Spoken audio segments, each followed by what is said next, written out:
Chris Kaba was a one-man violent crime machine who was shot in the head by a firearms officer who was just doing his job. It is a disgrace that the police officer was charged with murder, and now he has a £10,000 bounty on his head because he was named publicly. Labour made sure that Taylor Swift was safe so that they could go and see her concerts. Will they do something to protect this brave officer and his family? Well, here's Labour MP Kim Johnson. The media are using racist gang tropes to justify the killing of Chris Kaba. 1,900 people have died in police custody since 1990. The police do have protections. You know, we know that our black communities are over-policed and under-supported. So can the Home Secretary give us assurances that we and our communities are kept safe and that extra protections are not given to the police because they already have the protections they need? Right. So the media, presumably like me, using racist gang tropes. Up there with a shotty, trying to get rap boy that night, but TC boys got it. Everybody. I mean, I didn't shoot that music video for him. Caba's music video there with the old gun salutes. Oh, there we go. What's this? Oh, it's just some CCTV of him shooting a man in a packed nightclub, isn't it? Gosh, what a trope that is. Goodness me. Yvette Cooper has tried to do an old reverse ferret on this. When officers act in the most dangerous situations on behalf of the state, it is vital that those officers and their families are not put in further danger during any subsequent legal proceedings. So we will therefore introduce a presumption of anonymity for firearms officers subject to criminal trial following a police shooting in the course of their professional duties up to the point of conviction. All right, well, the fact is he should never have been named in the first place, that police officer, and numerous Labour politicians like Sadiq Khan did their best to whip up racial tensions, in my view, as have the BBC.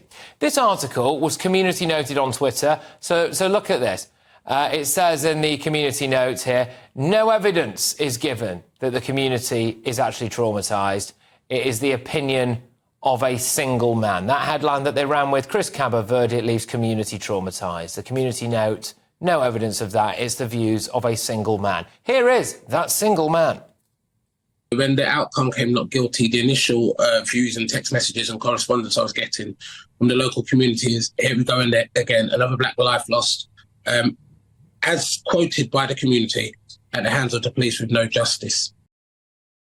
OK, what about the trauma of Chris Kaba's victims? What about the trauma of people who watched as he shot a man? What about the trauma of the police officer who now lives with a bounty on his head? Now we've got rappers like Wretch32 coming out and saying this.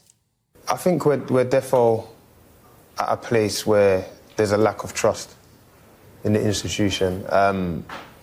Obviously, at this moment in time, I'd obviously like to pay my respects and, you know, hope that we get some justice for Chris Kaba and his family as well, because you have to remember... think justice has been done there? I don't think justice has been done. I don't think that, you know, the police, they're good at villainising a person, turning people against a person, and then using that to, you know, feel like they can go into any scenario and kind of, you know, execute a person without any repercussions. He had a criminal record from the age of 13. It's unbelievable, this, isn't it? Why is it that so many people are taking the side of a thug who had a criminal record for horrific offences from the age of 13? Why is our state broadcaster and some members of the Labour Party trying to stoke racial tensions? If they're on the side of a gangland triggerman with blood-soaked hands, how could you ever be on the side of them?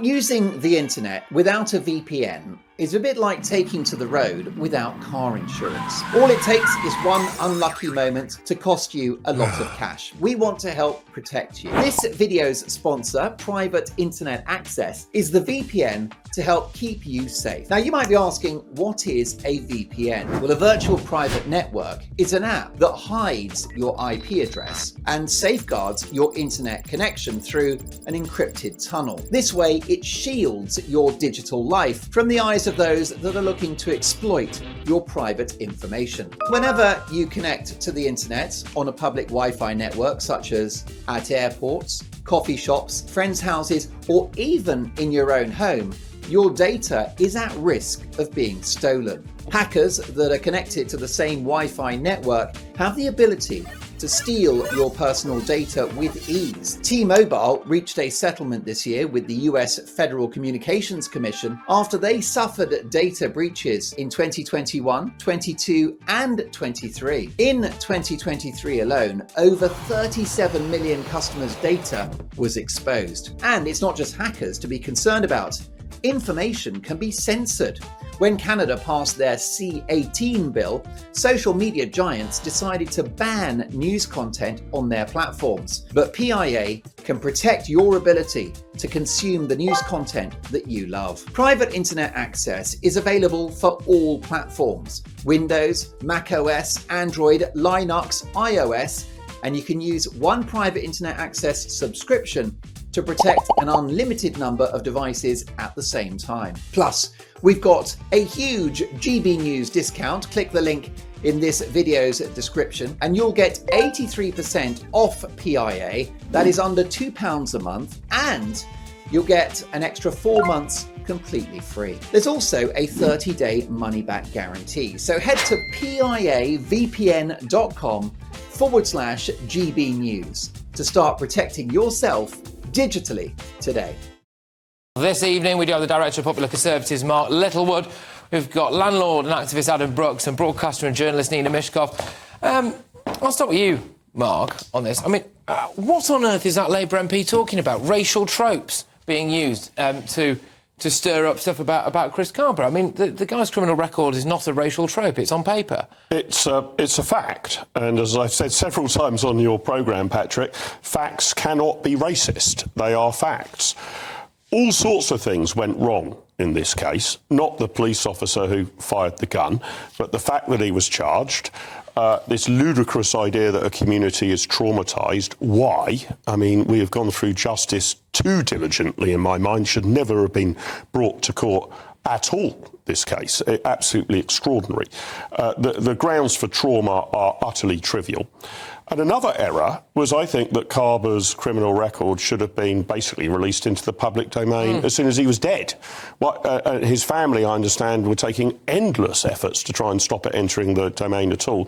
So I think some who just sort of walk into the trap of wokery were tricked. They just sort of assumed, here's an innocent guy, he's black, the police officer was white, as I understand it, something terrible has happened here. Had they actually been informed and that information had been raised earlier, not that gangsters deserve, summary execution, but at least bring some context to what actually occurred. Well, it's vital context as to why the police were there as well. A complete explanation. Well, actually, a total explanation, yeah. Adam, when it says that, so we dealt with a bit of Labour MP there, but the BBC is another one now, leaves a community traumatised. That is utter nonsense and really quite ridiculous. I have many black friends, ranging from community youth workers to people that have spent time in prison. None of them are traumatised. This article to say that community leaders are traumatised, maybe they should be more traumatised about the two people that were killed at the Notting Hill Carnival. Innocent people died there. There was no protest from these white liberal wallies that night or the night after. Gang culture in London is a big problem. And as Mark said, facts cannot be racist. And maybe some of these community leaders might want to address why 78% of gang members in London are black and why I believe it's 61% of knife murderers are black. Now, this is disproportionate and you cannot be racist for pointing out facts. This is a tragedy. No one really deserves to die. He hasn't killed anyone. Yes, he shot at people. I would obviously rather that he did not die. Yeah. And I feel for his mum. No mum should have to bury their son.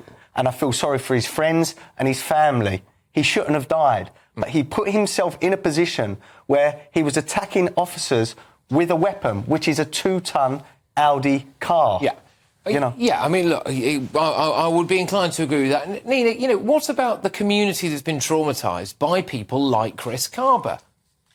Well, first of all, I find it extraordinary that you would claim that a community has not been traumatised when you are not of that community, nor have you gone and talked to people of that community. You may well have black friends, but do they live in that specific community? So it's very... He was a known gangster, Nina. I understand that. That preyed on other black people in that community. I understand that. That's not what we're discussing. Right. Kaba was obviously not someone that you would actually want to associate with in any way.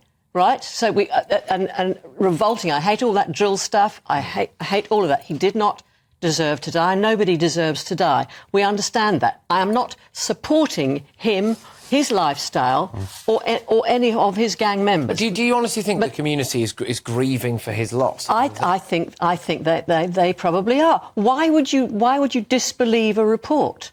Well, one man. Based on one man. Because the BBC headline made it seem as though they'd spoken to... I mean, funnily enough, to be fair, you know, I get what you're saying, but the BBC also had not gone and actually spoken to people in that community. They'd spoken to one bloke. Well, I think they spoke to more than one bloke. They certainly did. And you can't... And the community... You know, every community looks after its own. And whether we agree with the lifestyle or not... then that is what... No disrespect. I would not grieve for someone in my area that is a known gangster that had terrorised people in my area. So I would not be traumatised. You cannot say... The real question here is almost, I guess, whether we should care about the trauma. When Pablo Escobar, the Colombian billionaire drugs baron, was shot dead, lots of people in his network suffered trauma. I mean, they lost their jobs, they lost their livelihoods. I mean, the guy was a wrong-un far and way beyond what Kaba is, and people were traumatised. My problem with the BBC coverage is that trauma is, if you like, in some ways illegitimate. It shouldn't be engaged with. I mean, you know, his family, for sure. It's purely one... It's one report about one... You've got Labour MP, Labour Mayor like Sadiq Khan, you got coming out to bat for Chris Kaba immediately. You had Jeremy Corbyn doing the old solidarity... Nobody cares about Jeremy Corbyn. Well, I'm sorry, but you can't say that, because actually loads of people do. He's got a big following. I agree with you, they shouldn't. But loads of people really do. I mean, he was very close to becoming Prime Minister at one point. You've got all of those people. You've got that lady in the House of Commons today talking about it. You've got Kim Johnson. You've got the local MP for the area saying he's supporting the family and all of this. Well, hang on a minute. What about the people he traumatised? Look, let's talk about this concentration on one report by the BBC. There are many reports, and there are many reports. Name another report then. Name another report that's the whole thing. You look at they have every broadcast. Every broadcast they've got they've got a different Does it not stoke racial tensions? Does it not they're not stoking. They're not stoking racial. They are not.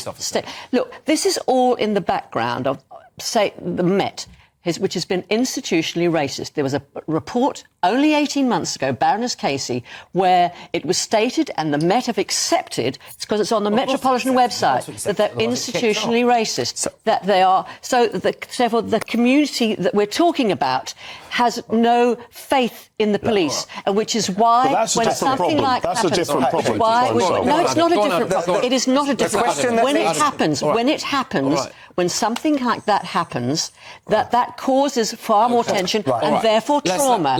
The question that needs to be put out there, and I'm surprised not many people are talking about it, if Chris Kaba was white and he was in a car that was known for firearm offences the night before and linked, would he have been shot that night?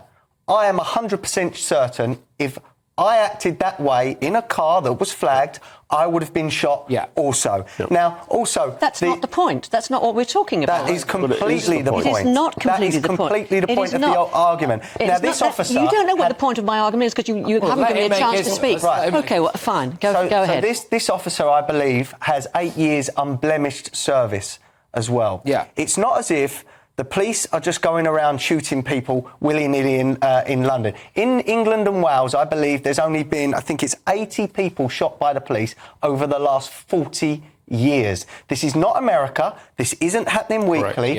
This is very rare. Now, again, I'm sorry someone has lost their life, but this man did his job. It's a bigger worry than that, I'd say. Obviously, I can't say anything. I've hardly said a word. I'm sitting here waiting to talk, and nobody lets me talk. You've had more time than the two of us. Oh, we'll play that back and let you see. Let's just get Mark, then I'll get you off the final word. If you are worried about institutional racism in the police force, and I don't think that should be hand-waved away, but I think we can say with certainty this is not an example of it in any way, size, shape or form.